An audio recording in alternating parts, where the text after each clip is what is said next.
All right, it's 6 o'clock, and at this time, I'd like to call to order an emergency meeting for the town of Batesburg-Leesville. It is Thursday, March 19th, 6 o'clock at Town Hall. We also have some on a conference call with us this evening, some council members. Thank you everyone for being here. I have signed a proclamation declaring a state of emergency in the town of Batesburg-Leesville due to the coronavirus disease, the COVID-19. It's been obviously affecting South Carolinians and part of a global pandemic that we're all going through at this time. I would like to turn the meeting over right now, give the floor to the town attorney for some explanation of the proclamation, resolution, and the ordinance. Good evening. What we're dealing with tonight is specifically section 1-2-6 of our town ordinances. And that ordinance allows the mayor, if he feels or sees fit, to declare a state of emergency, which has taken place. Everybody needs to understand that state of emergency opens certain doors and allows the town to move more rapidly and respond to things more quickly. A lot of our laws that are in place, procurement laws and other laws, are meant to slow government down so that we don't make mistakes. But when we're dealing with an emergency, we need to take those handcuffs off so that our emergency services and other things can move more frequently, especially with procurement. That's one of the main things is that if there are things the town needs, the police department needs, or the fire department needs to help respond to this, when y'all do this, they won't have to go through the procurement laws anymore.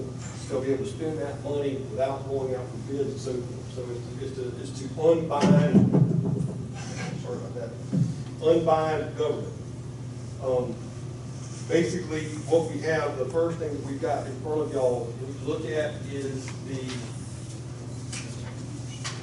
a resolution. And basically what this resolution does is it codifies or approves what the mayor has done. Now, since we're in an emergency session, it takes 2/3 of those present to take any action. Okay?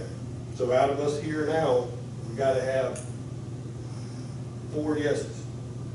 I know we have some people on the phone. We wanted as many council members to be with us as we could, but for voting purposes, those that are here will be voting. Those that are actually sitting in the room will be voting, but we wanted people on the phone to be able to hear the explanation of what we're doing and understand what we're doing. So Mayor, at this time, if everybody's got that resolution in front of them, if somebody would like to make a motion to accept that resolution. Mr. Mayor, I move we make a motion that we accept the resolution as it presented in front of us. Mr. Garenbrell makes a motion. Do I have a second? Second. Second by Ms. Etheridge. Any discussion? District 1? Yes. District 2? Yes.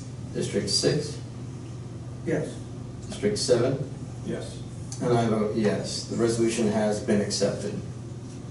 And now at this time I would ask the attorney to explain the emergency ordinance that we have in front of us. The other thing that we have tonight is, and I'm going to go a little deep into this so that y'all understand exactly what's going on. The emergency nature of meetings are usually set up. What we usually deal with is a hurricane comes through or a large fire or something where we have something happening immediately that we immediately have to respond to. This is a little different because this is going to be lasting a while. This is going to be lasting at least a month and could last longer than that. So we're actually going to have 2 things going on within town council. We're going to be having our regular meetings, which will be noticed the way they're going to be noticed. They're going to be dealing with the normal business that we're doing, but we're also going to have this other phase of government, which is going to be the emergency side. Usually, we would be in an emergency preparedness room where we have as many councilmen as we can get together, whether it's 2, whether it's 9, however many you can get together for that emergency. 2/3 of those vote, and they do what needs to be done. Because of the length of this, there are things we need to put in place tonight because we're going to be dealing with this longer than a 24-hour period, which is what you would normally expect those emergencies to last. So within this ordinance, there are certain things that are state codified that we put in this ordinance for it to be basically in black and white so everybody knows it. First one is procurement. We are taking anything that has to do with this emergency. The procurement codes are no longer in effect. I'll just go through them in order. The number one is that Batesburg-Leesville personnel policy will be changed to allow individuals who are infected with COVID-19 or have household members who were so infected to remain at home and be placed on administrative leave with pay until they are COVID-19 free so as to protect other employees. So by voting for this ordinance, you're making that change to our policy code. Number two, all non-essential travel is stopped. In other words, if somebody was going to go out of town for a meeting, if somebody was going to go out of town for a training class, unless it relates to this emergency, unless it's going over to state EMD to get information, nobody leaves town. If you're on town business. Number three, we've already talked about this one. Procurement ordinances shall not apply to emergency supplies or needs which relate to the town response to this emergency. So wiping away the procurement codes, which is already done by stating an emergency. If you look over on number 4, it says the freedom of information requirements for meetings shall not apply to emergency meetings which relate solely to the town's response to this emergency.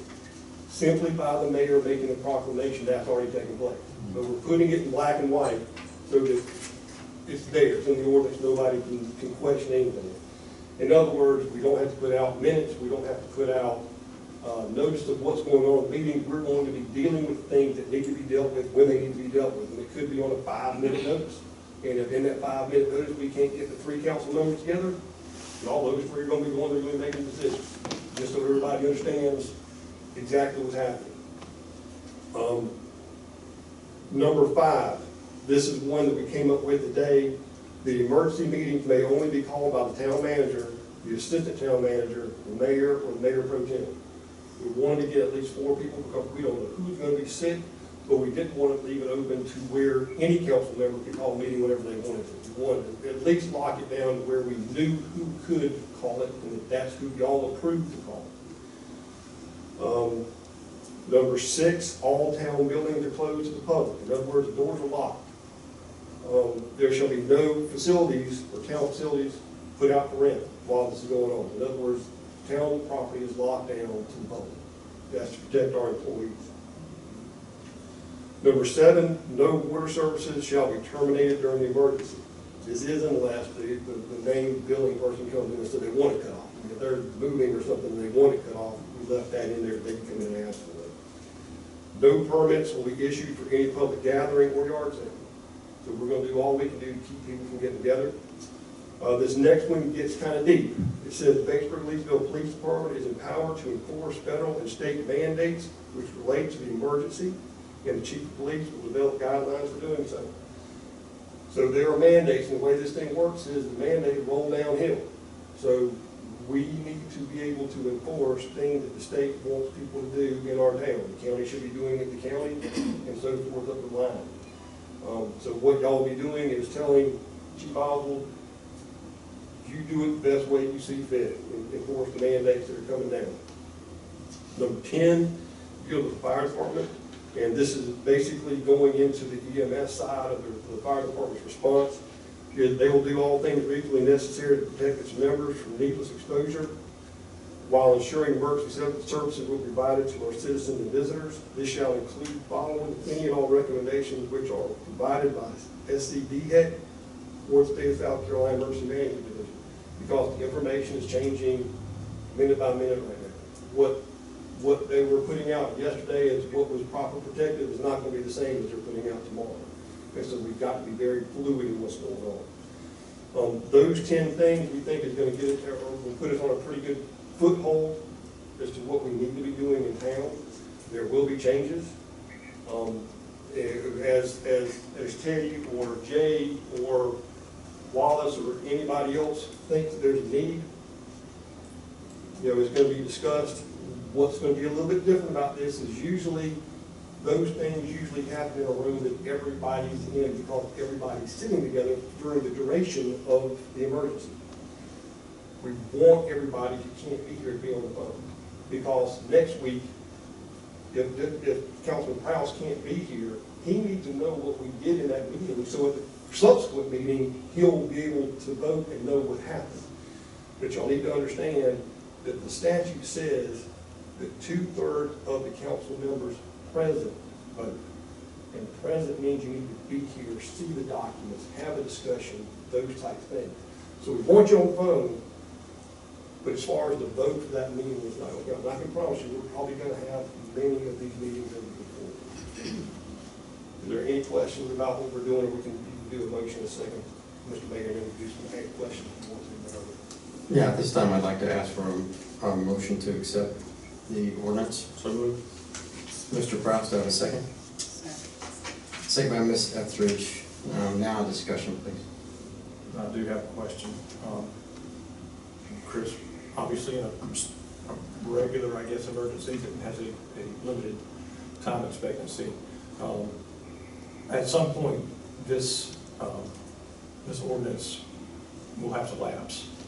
Do we have to take action at the end of that to remove this from the?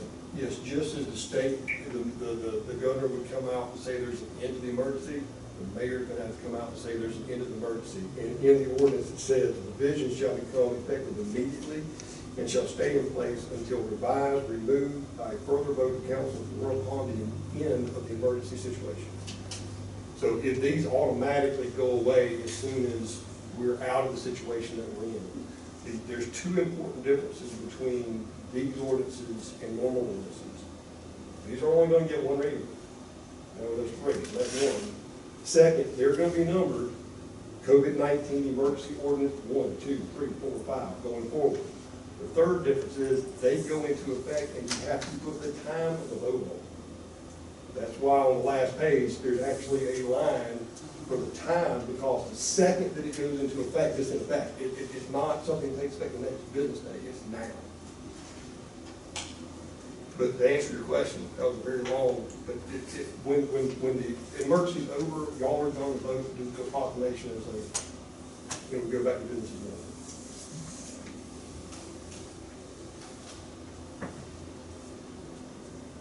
Yeah, you know, we're all aware this is a time of, going to be a time of extreme hardship for the businesses, for the citizens, but also the businesses, especially the mom and pops, the non-franchise businesses, our restaurants, etc. I just want the public to know that we'll do everything in our power to help guide and direct to information.